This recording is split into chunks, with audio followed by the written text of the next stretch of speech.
Hey guys, today I'm going to teach you how to print your beast using your slicer from start to finish. Let's go. First you're going to click on your slicer, open it up.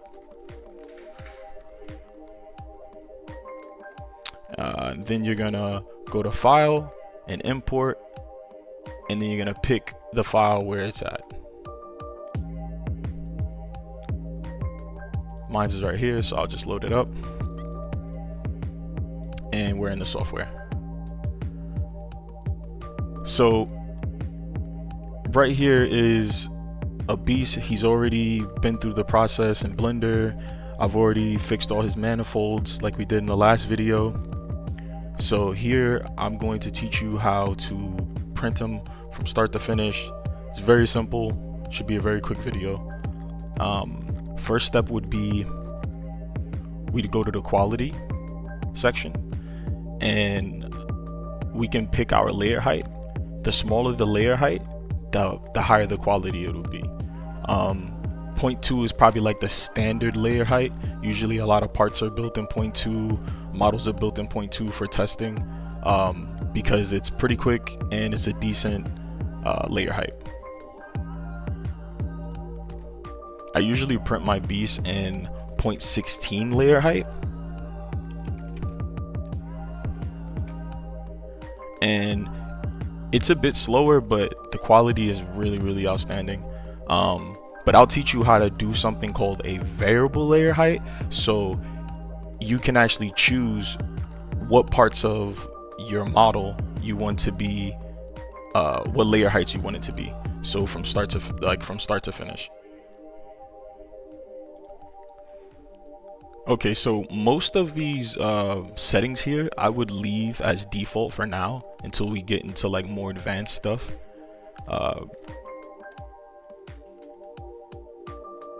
I know a lot of people have issues with the strength of the beast legs. I hear that they print them out and they usually snap when you're trying to take off your supports. So there's two ways to fix this issue, and we'll do both. The first thing that I want to show you with the legs and with any part of the body or any part that you're trying to build, you can right click on your part and then you go to height range modifier, and then you'll see here on the side that it'll say range, and it'll give you a height range of 0 to whichever you choose here. But you can change any one of these features, well, any one of these heights. So if we want to make the legs only stronger, what we can do is we can change the sparse infill density, and what that is the inside of the print. It gives it its structure, it gives it its strength. The higher the percentage, the stronger the part is, which means that it's filled up completely. It's like 100% solid, no hollowness inside of it. If you go all the way to 100%, and it'll hollow out the lower the percentage is. Wall loops, they also make your part stronger. They're basically like the inner seams of the model, and the higher the wall loops, the stronger the part. The lower the wall loops, the weaker the part would be. So if you want to, you'd be able to go up to maybe, let's say where the legs stop, let's say 10 millimeters here. Let's see where that is. Okay, no, that's way too short. Let's try about 40 millimeters. Oh, that's way too much. Okay.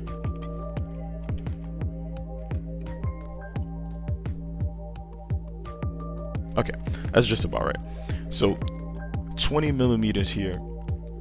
So from 0, from the very bottom of the feet, all the way up to 20 millimeters, we can change the sparse infill density to, let's say, 50%.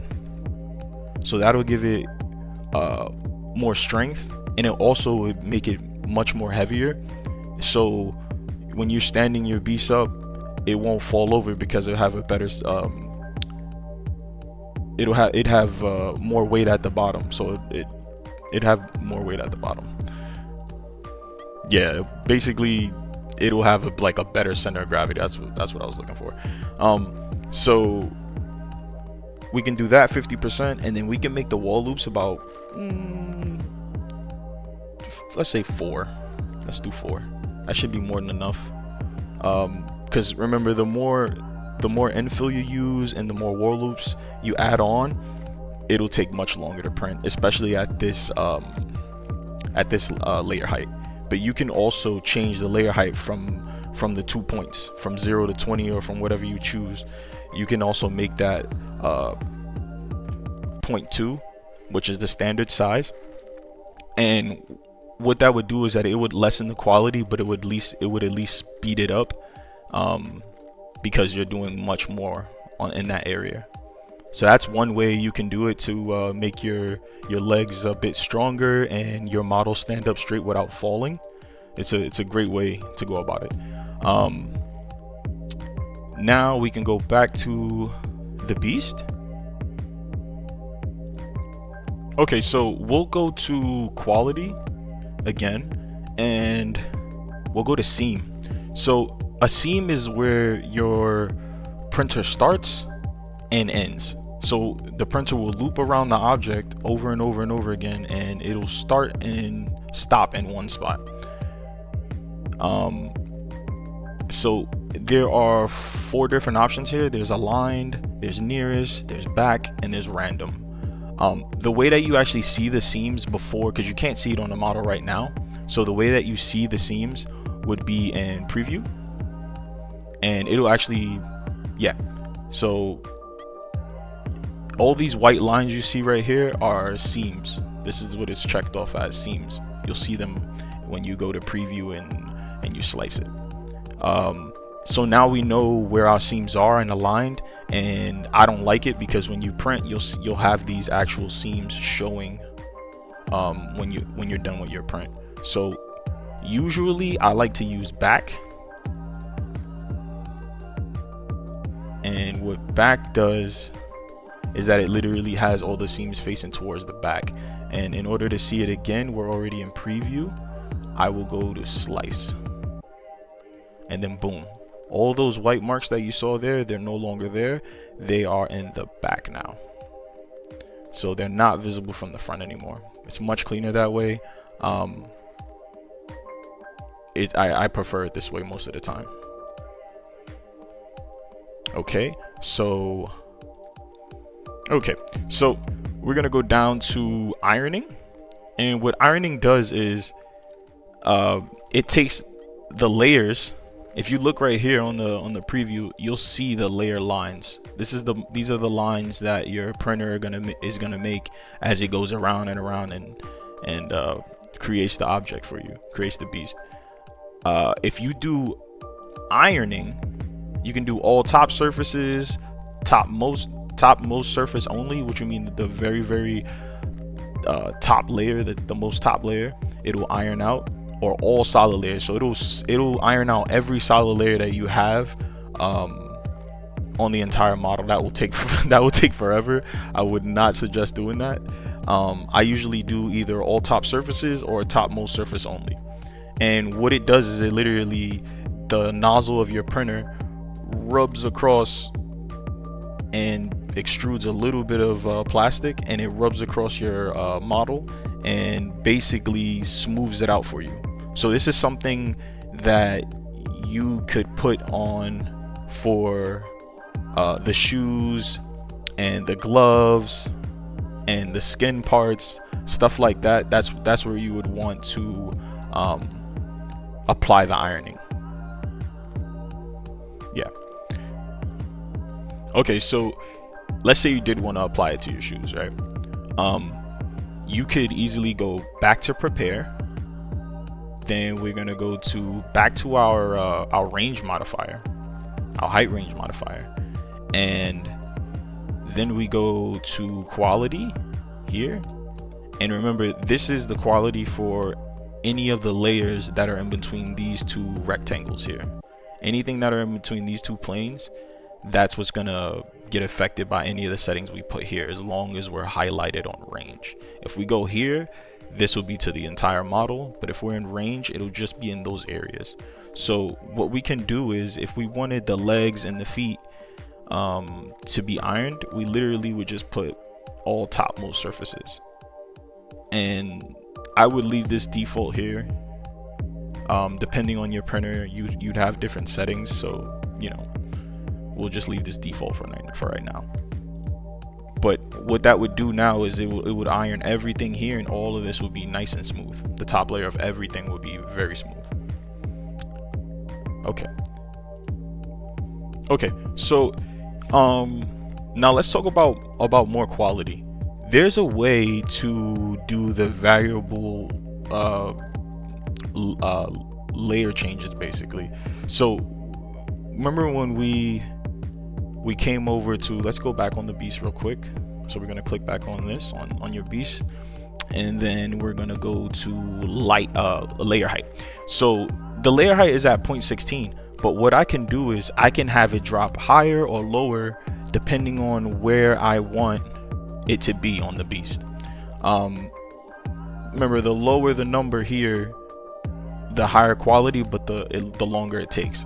So sometimes, like around like these rounded edges here on the toes and the fingers, above the gloves, the ears, the top of the head, the shoulders, all these rounded areas, sometimes you'll see like a little, let me go to preview so maybe you guys can see. Okay, so perfect example. If you see that circular motion there, this is how the printer goes. It'll start printing around and around and around and around until it hits the end, right? And depending on your layer height here, that circle is either large or small. So you're gonna have either large gaps, or you're gonna have it so small that you wouldn't probably even need to sand it. It would look really, really clean. So the way you do that would be, you'd go back to prepare up top, and then we're gonna click this button right here, variable layer height. So when we click variable layer height, we get to see the model, and on the right hand side there's a slider that matches up with the beast. If you right click, it'll turn red, so that means that you're making the layer height larger. If you click on the left clicker and you slide it up and down in those areas, it'll turn green, and that means you're making it smaller. So you'll make it'll take longer, but it'll be way more precise and way more clean. So what I do is I go around the edges, especially the shoes. I drop down the layer height around the tops, then I come around the fingertips and the gloves, the top of the gloves, make sure everything is green. And oh, one thing I forgot to mention is this is quality over speed. So the further you pull back this way, the longer it'll take, but the better quality, and vice versa. And this is just how you increase your radius on that yellow mark there. If you want it to be larger like that, it'd be there. If you want it to be smaller, it'd be there. So let's hit all these spots here. So like all the rounded spots here, like the shoulders and the chin, and then I like to get like the ears and the top of the head, so we don't get any of those like spiral marks there.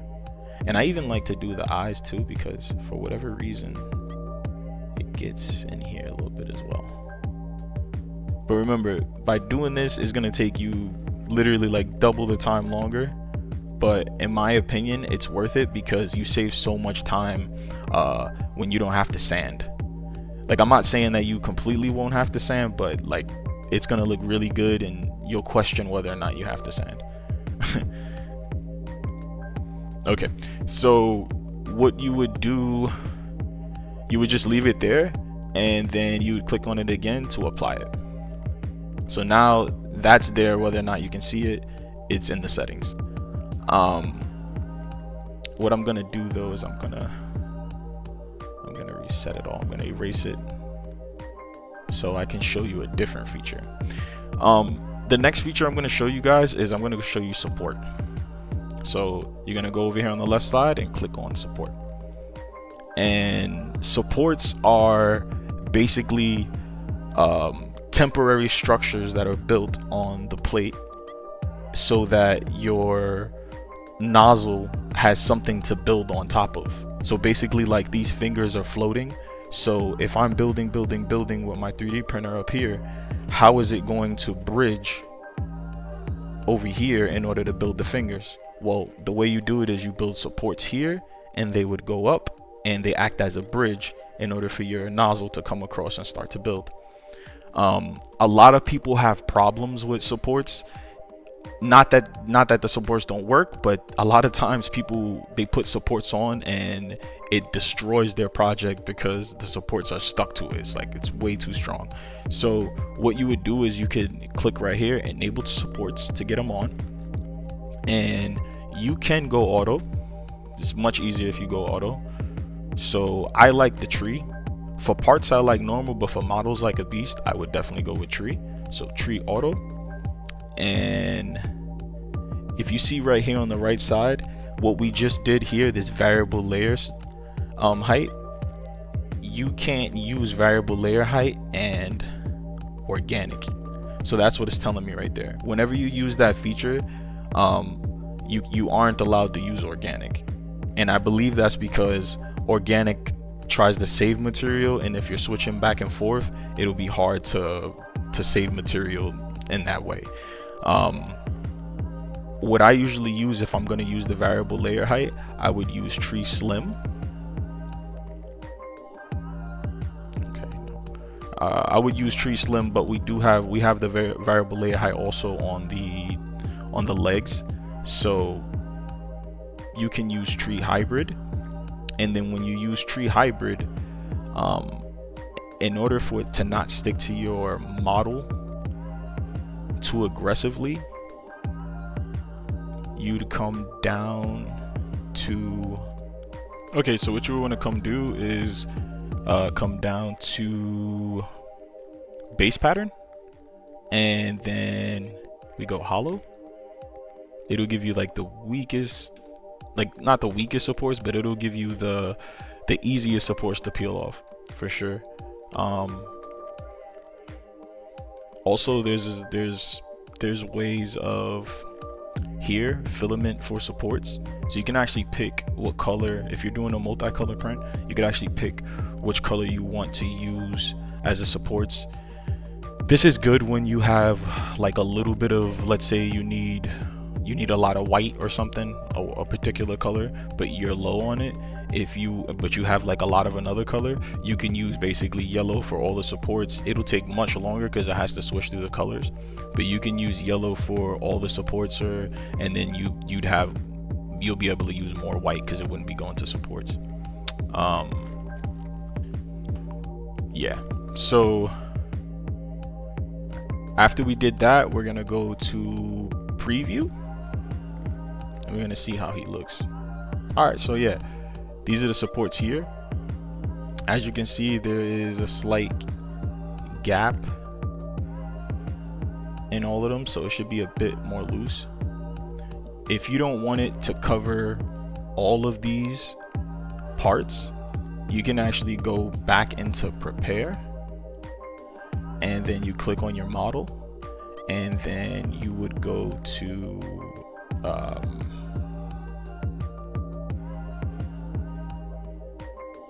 support painting right here.